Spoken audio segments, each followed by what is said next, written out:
biblique du jour. Genèse chapitre 24.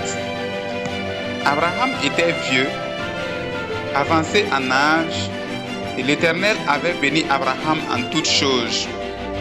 Abraham dit à son serviteur, le plus ancien de sa maison, l'intendant de tous ses biens, « Mais, je te prie, ta main sous ma cuisse, et je te ferai jurer par l'Éternel, le Dieu du ciel et le Dieu de la terre, de ne pas prendre pour mon fils une femme parmi les filles des Cananéens au milieu desquels j'habite, mais d'aller dans mon pays et dans ma patrie prendre une femme pour mon fils Isaac. » Le serviteur lui répondit, « Peut-être la femme ne voudra-t-elle pas me suivre dans ce pays-ci? Devrais-je mener ton fils dans le pays d'où tu es sorti? » Abraham lui dit, « Garde-toi d'y mener mon fils. L'Éternel, le Dieu du ciel, qui m'a fait sortir de la maison de mon père et de ma patrie, qui m'a parlé et qui m'a juré en disant, je donnerai ce pays à ta postérité, lui-même enverra son ange devant toi, et c'est de là que tu prendras une femme pour mon fils. Si la femme ne veut pas te suivre, tu seras dégagé de ce serment que je t'ai fait faire. Seulement, tu ne mèneras pas mon fils. » Le serviteur mit sa main sous la cuisse d'Abraham, son seigneur, et lui jura d'observer ces choses. Le serviteur prit 10 chameaux parmi les chameaux de son seigneur, et il partit, ayant à sa disposition tous les biens de son seigneur. Il se leva et alla en Mésopotamie, à la ville de Nacor.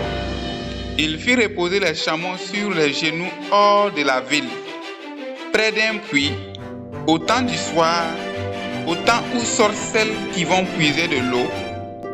Et il dit, « Éternel, Dieu de mon Seigneur Abraham, fais-moi, je te prie, rencontrer aujourd'hui ce que je désire, et use de bonté envers mon Seigneur Abraham. Voici, je me tiens près de la source d'eau, et les filles des gens de la ville vont sortir pour puiser l'eau. Que la jeune fille à laquelle je dirai, penche ta cruche, je te prie, pour que je boive, et qui répondra, bois, et je donnerai aussi à boire à tes chameaux, soit celle que tu as destinée à ton serviteur Isaac.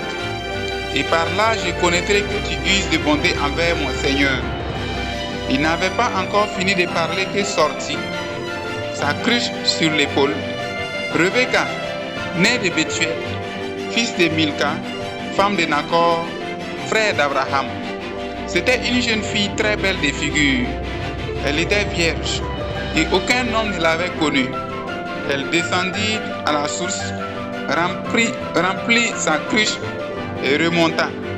Le serviteur courut au-devant d'elle et dit, « Laisse-moi boire, je te prie, un peu d'eau de ta cruche. » Elle répondit, « Bois, mon Seigneur. » Et elle s'empressa d'abaisser sa cruche sur sa main et de lui donner à boire.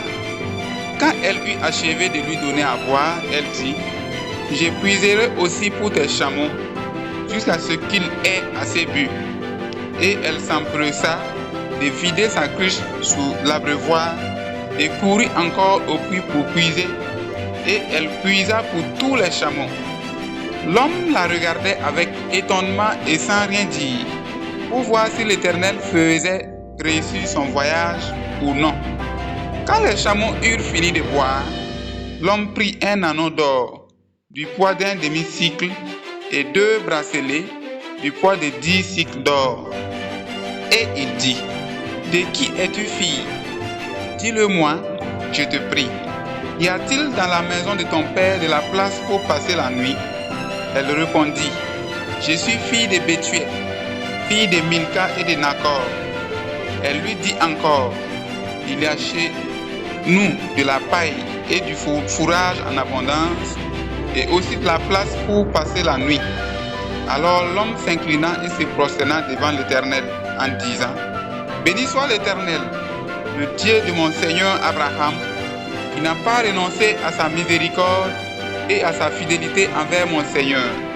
Moi-même, l'Éternel m'a conduit à la maison des frères de mon Seigneur. La jeune fille courut raconter ces choses à la maison de sa mère. Rebecca avait un frère nommé Laban. Et Laban courut dehors vers l'homme près de la source. Il avait vu l'anneau et les bracelets aux mains de sa sœur. Et il avait entendu les paroles de Rebecca, sa sœur, disant: Ainsi m'a parlé l'homme. Il vint donc à cet homme qui se tenait auprès des chameaux vers la source, et il dit: Viens, béni de l'Éternel, pourquoi resterais-tu dehors? J'ai préparé la maison et une place pour les chameaux. L'homme arriva à la maison. Laban fit décharger les chameaux, et il donna de la paille et du fourrage aux chameaux, et de l'eau pour laver les pieds de l'homme et les pieds des gens qui étaient avec lui. Puis, il lui servit à manger. Mais il dit: Je ne mangerai point avant d'avoir dit ce que j'ai à dire. Parle, dit Laban. Alors il dit: Je suis serviteur d'Abraham. L'Éternel a comblé de bénédictions mon Seigneur, qui est devenu puissant. Il lui a donné des brebis et des bœufs, de l'argent et de l'or, des serviteurs et des servantes, des chameaux et des ânes. Sarah, la femme de mon Seigneur, a enfanté dans sa vieillesse un fils à mon Seigneur, et il lui a donné tout ce qu'il possède. Mon Seigneur m'a fait jurer en disant: Tu ne prendras pas pour mon fils une femme parmi les filles des Cananéens, dans le pays desquels j'habite, mais tu iras dans la maison de mon père et de ma famille prendre une femme pour mon fils. J'ai dit à mon Seigneur: Peut-être la femme ne voudra-t-elle pas me suivre?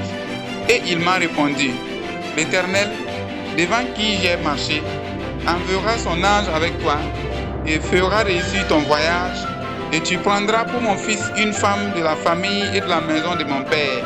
Tu seras dégagé du serment que tu me fais quand tu auras été vers ma famille, et si on ne te l'accorde pas, tu seras dégagé du serment que tu me fais. Je suis arrivé aujourd'hui à la source, et j'ai dit: Éternel, Dieu de mon Seigneur Abraham, si tu daignes faire réussir le voyage que j'accomplis, voici, je me tiens près de la source d'eau, et que la jeune fille qui sortira pour puiser, à qui je dirai: Laisse-moi boire, je te prie, un peu d'eau de ta cruche, et qui me répondra: Bois toi-même, et je puiserai aussi pour tes chameaux. Que cette jeune fille soit femme que l'Éternel a destinée au fils de mon Seigneur. Avant que j'eusse fini de parler en mon cœur, voici, Rebecca est sortie, sa cruche sur l'épaule, et elle est descendue à la source et a puisé. Je lui ai dit: Donne-moi à boire, je te prie. Elle s'est empressée d'abaisser sa cruche au-dessus de son épaule, et elle a dit: Bois, et je donnerai aussi à boire à tes chameaux. J'ai bu, et elle a aussi donné à boire à mes chameaux. Je l'ai interrogée, et j'ai dit: De qui es-tu fille? Elle a répondu: Je suis fille de Bethuel, fille de Nacor et de Milka. J'ai mis l'anneau à son nez et les bracelets à ses mains. Puis je me suis incliné et prosterné devant l'Éternel, et j'ai béni l'Éternel, le Dieu de mon Seigneur Abraham, qui m'a conduit fidèlement afin que je prisse la fille du frère de mon Seigneur pour son fils. Maintenant, si vous voulez user de bienveillance et de fidélité envers mon Seigneur, déclarez-le moi. Sinon, déclarez-le moi, et je me tournerai à la droite ou à gauche. Laban et Bethuel répondirent et dirent: C'est de l'Éternel que la chose vient. Nous ne pouvons te parler ni en mal, ni en bien. Voici Rebecca devant toi. Prends et va, et qu'elle soit la femme du fils du Seigneur, de ton Seigneur, comme l'Éternel l'a dit. Lorsque le serviteur d'Abraham eut entendu leurs paroles, il se prosterna en terre devant l'Éternel. Le serviteur sortit des objets d'argent, des objets d'or et des vêtements qu'il donna à Rebecca. Il fit aussi de riches présents à son frère et à sa mère. Après quoi, il mangeait et but, lui et les gens qui étaient avec lui, et ils passèrent la nuit. Le matin, Quand ils furent levés, le serviteur dit, « Laissez-moi retourner vers mon Seigneur. » Le frère et la mère dirent, « Que la jeune fille reste avec nous quelque temps encore, une dizaine de jours. Ensuite, tu partiras. » Il leur répondit, « Ne me retardez pas, puisque l'Éternel a fait réussir mon voyage. Laissez-moi partir et que j'aille vers mon Seigneur. » Alors il répondit, « Appelons la jeune fille et consultons-la. » Ils appelèrent donc Rebecca et lui dirent, « Veux-tu aller avec cet homme ?» Elle répondit, « J'irai. » Et ils laissèrent partir Rebecca, leur sœur et sa nourrice, avec le serviteur d'Abraham et ses gens. Ils bénirent Rebecca et lui dirent, « Ô notre sœur, puisses-tu devenir des milliers de myriades et que ta postérité possède la porte de ses ennemis. » Rebecca se leva avec ses servantes. Elle montait sur les chameaux et suivit l'homme. Et le serviteur amena Rebecca et partit. Cependant, Isaac était revenu du puits de la Shaïroï et il habitait dans le pays du Midi. Un soir qu'Isaac était sorti pour méditer dans les champs, il leva les yeux et regarda, et voici des chameaux arrivaient. Rebecca levait aussi les yeux, vit Isaac et descendit de son chameau. Elle dit au serviteur, « Qui est cet homme qui vient dans les champs à notre rencontre ?» Et le serviteur répondit, « C'est mon Seigneur. » Alors elle prit son voile et se couvrit. Le serviteur raconta à Isaac toutes les choses qu'il avait faites. Isaac conduisit Rebecca dans la tente de Sarah, sa mère. Il prit Rebecca, qui devint sa femme, et il l'aima. Ainsi fut consolé Isaac, après avoir perdu sa mère. Matthieu chapitre 23.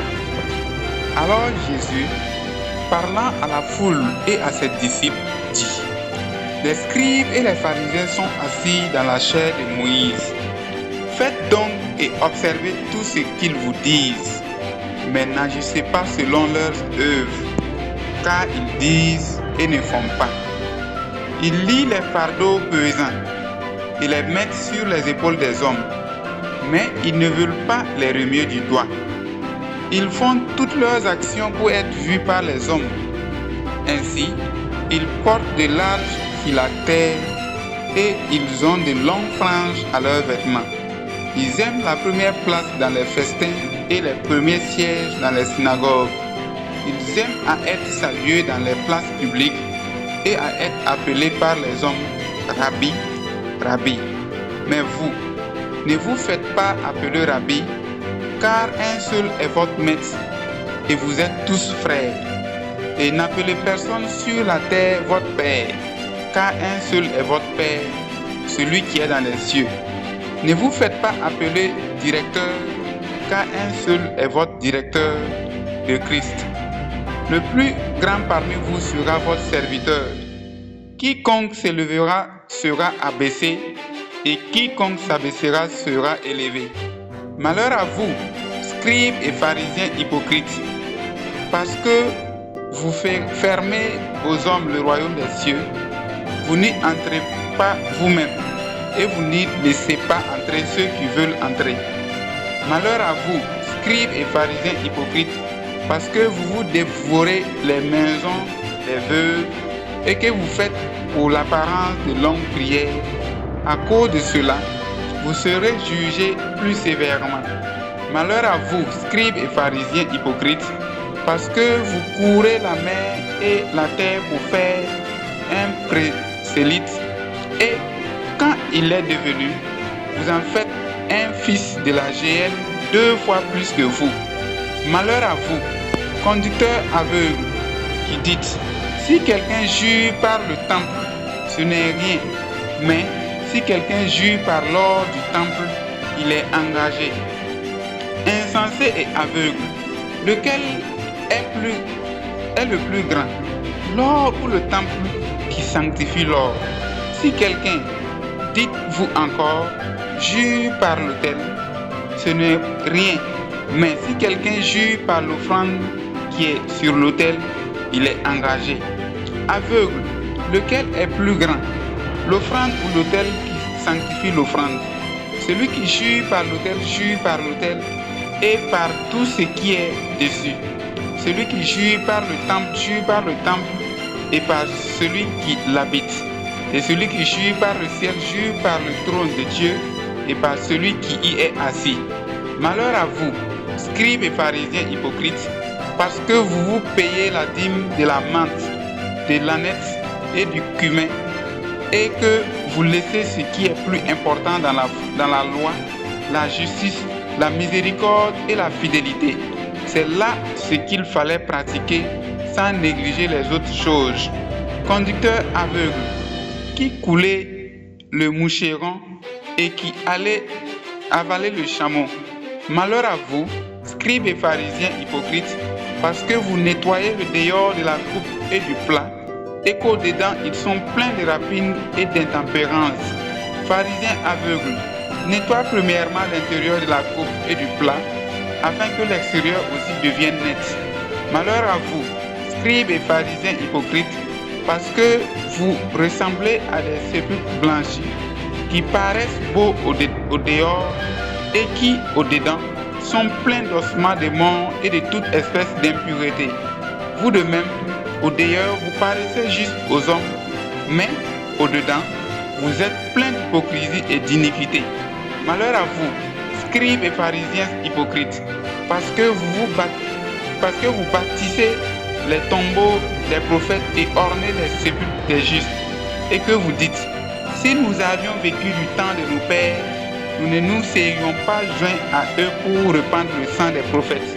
Vous témoignez ainsi contre vous-même que vous êtes les fils de ceux qui ont tué les prophètes. Comblez donc la mesure de vos pères. Serpents, race de vipères, comment échapperez-vous au châtiment de la géhenne? C'est pourquoi, voici, je vous envoie des prophètes, des sages et des scribes. Vous tuerez et crucifierez les uns, vous battrez devers les autres dans vos synagogues, et vous les persécuterez de ville en ville, afin que retombe sur vous tout le sang innocent répandu sur la terre, depuis le sang d'Abel et le juste, jusqu'au sang de Zacharie, fils de Barachi, que vous avez tué entre le temple et l'autel. Je vous le dis en vérité, tout cela retombera sur cette génération. Jérusalem, Jérusalem, qui tue les prophètes et qui lapide ceux qui te sont envoyés. Combien de fois ai-je voulu rassembler tes enfants, comme une poule rassemble ses poussins sous ses ailes, et vous ne l'avez pas voulu. Voici, votre maison vous sera laissée déserte, car, je vous le dis, vous ne me verrez plus désormais, jusqu'à ce que vous disiez, béni soit celui qui vient au nom du Seigneur.